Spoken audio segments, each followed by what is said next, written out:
안녕하세요. 학생 여러분. 이번 학기도 얼마 남지 않았습니다.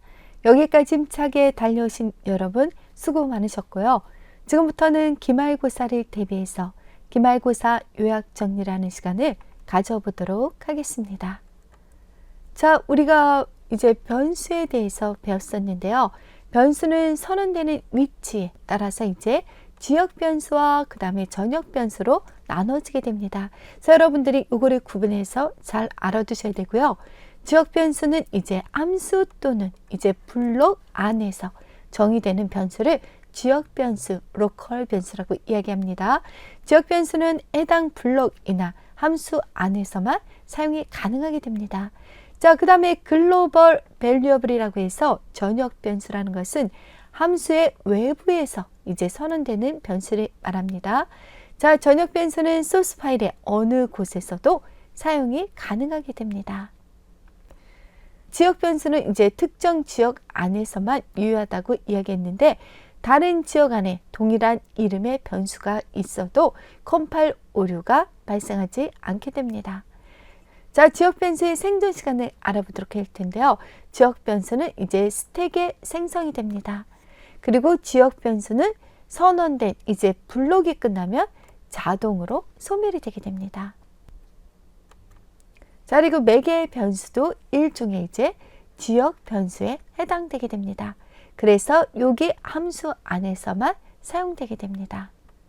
자, 그 다음에 이제 전역 변수의 초기값과 생존 기간에 대해서 우리가 배웠었는데요. 프로그래머가 전역 변수를 초기화하지 않는다. 그러면 컴파일러에 의해서 이제 0으로 초기화가 됩니다. 전역 변수의 생존 기간은 프로그램의 이제 시작과 동시에 생성이 되고요. 프로그램이 이제 종료되기 전까지 메모리에 존재하게 됩니다. 자, 그 다음에 우리가 생존 시간에 따라서 변수를 정적 할당하고 자동 할당으로 분류를 할 수가 있습니다. 스테이틱 얼로케이션이라고 해서 정적 할당이라는 것은 프로그램 실행 시간 동안에 계속해서 이제 변수의 저장 공간이 할당되어 있는 방법을 말하게 됩니다. 그래서 변수가 실행 시간 내내 이제 존재하게 됩니다. 자, 근데 이제 자동 할당이라는 것은 블록이 시작되면서 변수의 저장 공간이 할당이 됩니다. 그리고 블록이 이제 종료가 되면 저장 공간이 회수되는 방법으로 블록이 종료되면 소멸이 되게 됩니다. 자, 그러면 우리가 변수가 선언된 위치에 따라서 이제 전역 변수는 정적 할당이 되고요. 그 다음 지역 변수는 자동 할당이 되게 됩니다. 자, 그 다음에는 이제 지역 변수 앞에 저장 유형 지정자를 붙이면 그러면 정적 할당으로 변경이 가능하게 됩니다. 그러면 저장 유형 지정자에 이제 오토 스테이티 레지스터 익스턴이라는 게 있는데요. 오토라는 것은 이제 기본 저장 클래스입니다. 그래서 오토는 지역 변수의 기본 저장 클래스이고요. 즉 함수 내에서 선언된 변수는 기본적으로 오토로 간주되게 됩니다. 자, 그리고 오토 키워드를 명시적으로 쓰지 않아도 지역 변수는 자동으로 오토로 선언됩니다. 그리고 수명과 범위는 해당 변수는 이제 선언된 블록 안에서만 유용하고 블록이 끝나면 소멸되게 됩니다. 자, 그 다음에 이제 정적 변수인 스테이티, 이 키워드는 변수의 수명을 프로그램의 전체 실행 기간으로 확장을 시키게 됩니다. 즉, 함수가 여러 번 호출이 되더라도 스테이틱 변수는 처음 초기화된 후 값을 유지하게 됩니다. 자, 스테이틱은 지역 변수와 전역 변수 모두에 사용될 수 있고요.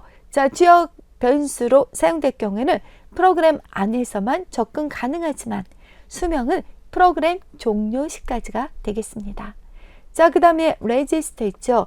레지스터 키워드는 변수의 값을 메모리가 아닌 CPU 레지스터에 저장하도록 요청을 하게 됩니다. 자, 이는 해당 변수가 자주 사용될 때 접근 시간을 줄이기 위함입니다. 자, 그리고 이는 컴파일러에게 최적화를 요청하는 것이기 때문에 실제로 레지스터에 저장될지는 컴파일러의 구현에 따라 달라지게 됩니다. 자, 레지스터 변수는 메모리 주소가 없기 때문에 주소 연산자 앰퍼샌드를 이제 사용할 수가 없습니다. 자, 그 다음에 extern이라는 게 있는데 이 extern을 사용해서 다른 파일에 선언된 전역 변수를 사용할 수가 있게 됩니다. 자, extern 변수는 선언 시 초기할 수가 없습니다.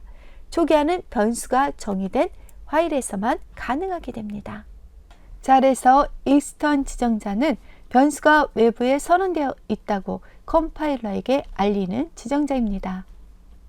자, 여기에서 이제 sCount라는 것은 스테이틱으로 선언이 되어 있죠. 그래서 정적 변수로 선언되었습니다. 자, 그러면 서브 함수가 종료되어도 자동으로 소멸되지 않게 됩니다. 자, 근데 여기 밑에 있는 aCount 있죠. 이것은 지금 지역 변수로 선언이 되었습니다. 자, 그러면 account라는 것은 서브 함수가 종료되면 자동적으로 소멸되게 됩니다. 자, 그 다음에 배열에 대해서 우리가 배웠었는데요. 배열이라는 것은 복잡한 응용 프로그램에서는 많은 값을 한꺼번에 저장할 수 있는 저장 장소가 필요하기 때문에 이제 배열이라는 게 생겼습니다. 그래서 배열을 사용하면 한 번에 여러 개의 변수를 생성할 수가 있게 됩니다. 자, 그래서 배열을 사용하면 같은 종류의 대량의 데이터를 효율적으로 간편하게 처리할 수가 있게 됩니다. 그래서 일반 변수를 이렇게 10개 선언해야 되지만 배열로 선언하게 되면 이렇게 해서 한 줄로 배열로 10개를 선언할 수가 있게 됩니다. 자, 그러면 배열 선언 방법에 대해서 보도록 하겠습니다. 처음에 이렇게 int라고 적었죠. 자료형을 적고요. 그 다음 여기서 score라는 것은 배열의 이름을 의미합니다. 자, 그 다음 대괄호 안에 있는 숫자는 요소의 개수, 배열 요소의 개수를 의미하게 됩니다. 자, 그 다음에 끝에 세미콜론을 적어주면 되겠습니다. 자, 그 다음에 이제 배열의 원소와 인덱스에 대해서 살펴보도록 할 텐데요. 이렇게 이제 10개의 배열을 선언했다. 그러면 이 10개의 배열의 배열 원소의 번호를 살펴보면 이렇게 0번째부터 시작된다. 그래서 0번째 배열 요소부터 시작해서 9번째 배열 요소까지 총 10개가 이렇게 선언이 될 수가 있게 됩니다. 자, 배열의 가장 큰 장점이라고 하면 반복문을 사용을 해서 배열의 원소를 간편하게 처리할 수가 있게 됩니다. 자, 이런 식으로 해서 우리가 쭉 이제 하나씩 해가지고 초기 값을 0으로 넣어줄 수가 있겠죠. 그래서 0부터 4까지 이제 5개가 선언이 돼 있고 그리고 초기치로 0을 넣어줬습니다. 자, 그곳을 반복문을 사용할 수가 있겠죠. 그래서 여기서 for i는 0이다 라고 하고 i는 사이즈보다 작다. 그리고 i 플러스까지인데 사이즈는 여기서 5죠. 그럼 5보다 작다. 그럼 0부터 4까지를 나타내고요. 그 다음에 scores라고 하고 그 다음에 거기에서 이제 i번째에다 0을 이렇게 저장하게 되죠. 그럼 반복문을 통해서 이제 score 0부터 시작해서 사이즈보다 작을 때까지 그러면 5보다 작을 때까지니까 4까지를 0으로 채우게 되죠. 우리는 이렇게 이제 오른쪽처럼 반복문을 사용해서 별의 원소를 간편하게 처리할 수가 있게 됩니다. 자, 그래서 우리가 두 개의 배열을 더할 때도 반복문을 사용해서 더해야 합니다. 자, 그 다음에 이제 배열을 초기화하는 방법들을 보면 처음에 이제 자료형이 나오죠. 그리고 배열의 이름, 대괄호 안에다 요소의 개수를 적죠. 5개다. 그러면 오른쪽에 이제 요소, 원소도 5개가 이렇게 들어갈 수 있죠. 그러면 스코어 0부터 시작해서 스코어 4까지 그리고 값들이 각각 12, 10, 30, 40, 50이 저장됩니다. 자, 근데 int 스코어 5라고 했는데 요소의 개수가 3개다. 그러면 5개로 크기를 정했기 때문에 그 다음 3하고 4에는 이렇게 이제 0의 값으로 채워지게 됩니다. 자, 그 다음에는 우리가 자료형, 그 다음 배열의 이름, 대괄호 안에다 요소의 개수를 적는데요. 요소의 개수를 생략하게 되면 오른쪽에 있는 이 요소, 원소의 개수가 오기 때문에 원소의 개수는 5로 할당이 된다는 것도 여러분들이 기억해 두시면 되겠습니다. 자, 그 다음에 배열을 비교하려고 한다. 근데 배열을 비교할 때 그냥 그 자체에 A라는 배열과 B라는 배열 자체를 이렇게 비교할 수가 없습니다. 자, 그러면 비교를 할 때 어떻게 해야 될까요? 네, 이제 반복문을 적어서 이런 식으로 이제 비교를 할 수가 있죠. 그래서 A i번째 요소하고 B i번째 요소가 같지 않냐 해서 만약에 같지 않다 그러면 같지 않습니다 라는 걸 출력하고, 만약에 같지 않다에 반대면 같다라는 거죠. 그럴 경우엔 이렇게 A와 B가 같다고 나타내야 됩니다. 그래서 우리가 올바른 배열의 비교는 이런 식으로 해서 이제 반복문을 사용하고 조건문에다 그 배열의 인덱스 번호를 넣어서 거기에 요소들을 하나씩 비교할 수가 있게 됩니다.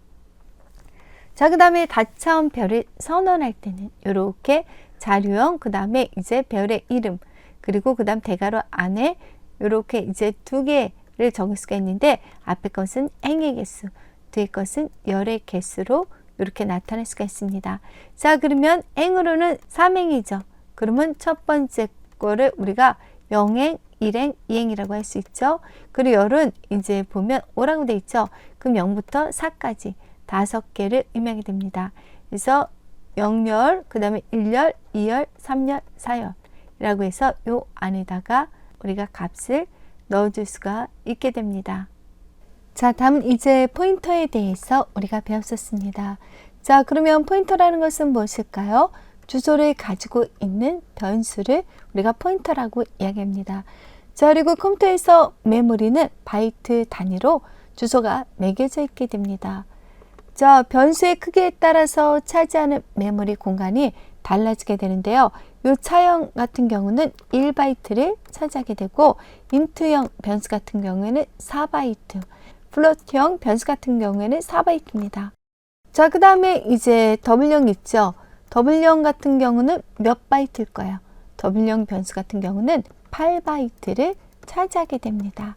이렇게 이제 변수의 크기에 따라서 차지하는 메모리 공간이 달라진다는 것을 잘 알아두시기 바랍니다. 자, 그 다음에 변수의 주소를 계산하는 연산자는 앰퍼샌드라고 이야기를 했습니다. 자, 그렇다면 변수 i의 주소다. 그러면 우리는 앰퍼샌드 i라고 나타낼 수가 있게 됩니다. 자, 그 다음에 이제 포인터를 선언하는 방법에 대해서 배웠었는데요. 포인터는 변수의 주소를 가지고 있는 변수라고 이야기했습니다. 자, 그러면 이제 포인터 선언을 보도록 할 텐데요. 여기 int라고 했죠. 이것은 이제 정수를 의미하게 되는 거고요. 그 다음에 에스터리스크는 이제 가리키는, 그리고 p는 포인터 p를 의미하게 됩니다. 자, 그래서 이렇게 우리가 포인터 변수를 선언할 수가 있게 됩니다. 자, 그 다음에 간접 참조 연산자 에스터리스크가 있었죠. 이거는 포인터가 가리키는 이제 값을 가져오는 연산자가 되겠습니다. 자, 그리고 이 앰퍼샌드 기하고 이 에스터리스크 연산자를 잘 알아둬야 되는데요. 이 앰퍼샌드 연산자는 변수의 주소를 반환하게 되고요. 그 다음에 에스터리스크 연산자는 포인터가 가리키는 곳에 내용을 반환한다는 거. 그래서 그 값을 가리킨다는 거 여러분들이 잘 기억해 두시기 바랍니다. 자, 그 다음에 함수 호출식 인수 전달 방법에 대해서 우리가 배웠었죠.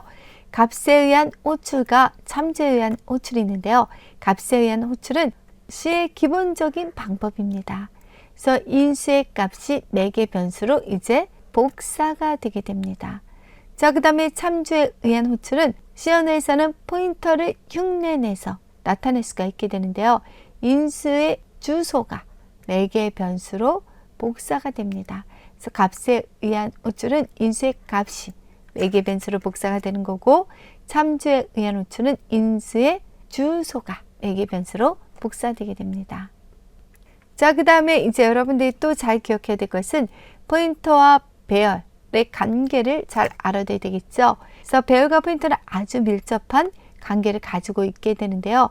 배열 이름이 바로 이제 포인터가 됩니다. 그리고 포인터는 배열처럼 사용이 가능하고요. 배열의 이름은 첫 번째 배열 원소의 주소와 같게 됩니다. 자, 예를 들어서 이제 우리가 정수형이고 배열의 이름은 A다. 그리고 대괄호 안에는 이제 요소의 개수, 원소의 개수를 넣어줄 수가 있고요. 요거를 이제 생략도 할 수 있는데, 자, 그렇다면 이제 그 뒤에 요소들, 원소들이 쭉 나열이 됐죠. 이게 총 5개가 나열이 됐다.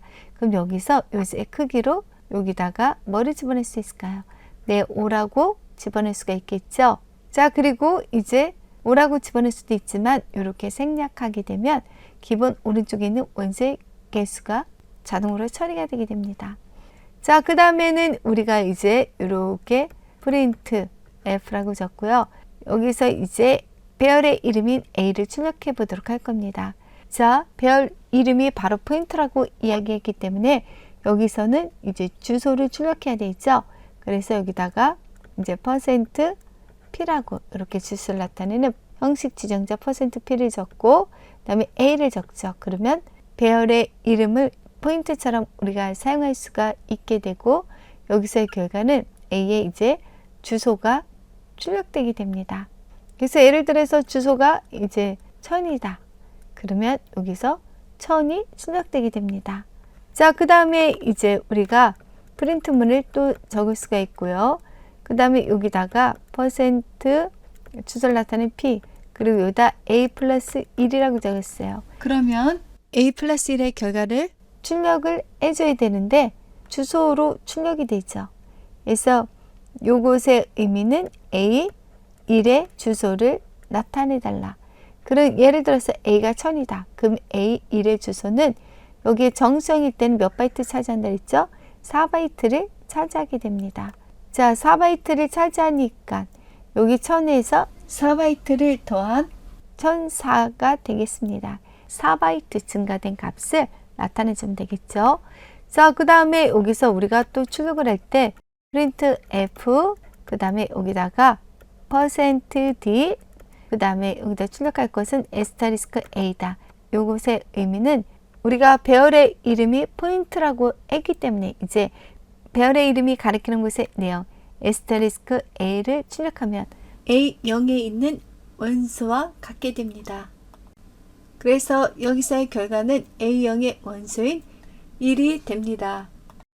그럼 이번에는 프린트 F 그 다음에 여기다 %D라고 하고 이번에는 에스터리스크 A 플러스 1이라고 이렇게 했어요.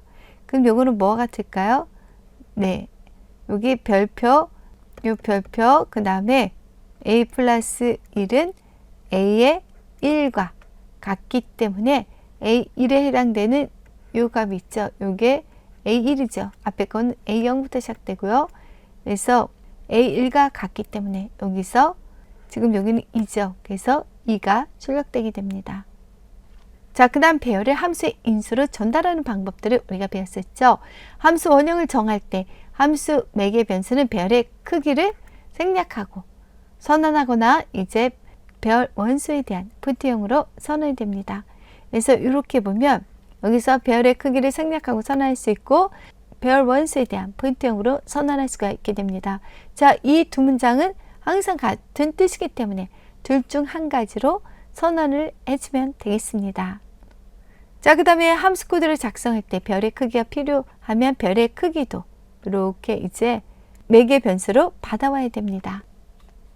자, 그리고 문자와 문자열에 대해서 배웠죠. 문자는 작은 따옴표로 나타내는 것이고 문자열은 이렇게 큰 따옴표로 나타낼 수가 있습니다.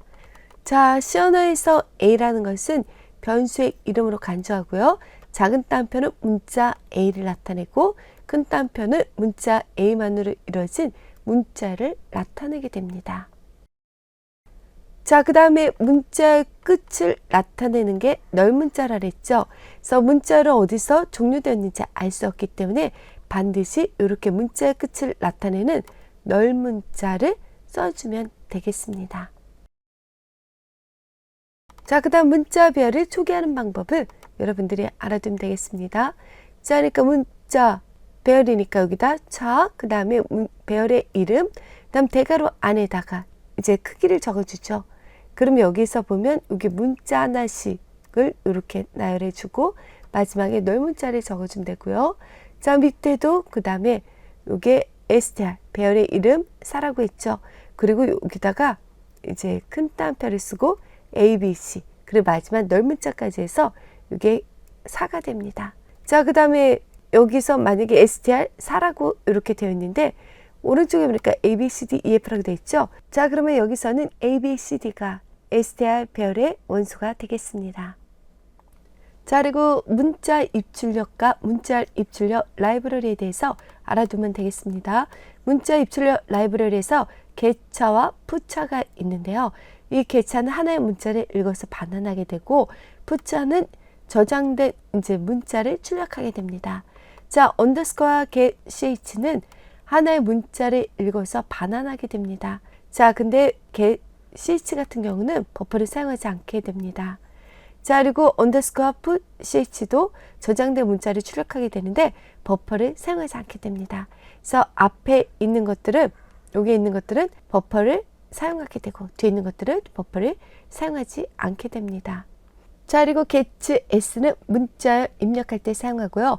put는 문자를 출력할 때 사용하게 됩니다. 문자열 처리 라이브러리 함수를 사용하려면 이제 string.header 파일을 포함시키면 되고요. 문자 관련 처리 라이브러리 함수를 사용하려면 ctype.h 헤더 파일을 포함시키면 됩니다. 자, 그 다음에 문자열 처리 라이브러리 함수에서 요게 str, 스트링의 약자죠. 그리고 len이라고 하면 문자열 s의 길이를 구하게 됩니다. 자, 그리고 strcpy는 이제 카피 복사입니다. 그래서 s2를 s1에 복사를 하게 됩니다. 그리고 str cat이라고 되는데 cat의 약자고요. s2를 s1에다 붙여넣게 됩니다. 그 다음 str cmp는 compare의 약자입니다. 그래서 s1과 s2를 비교하게 됩니다.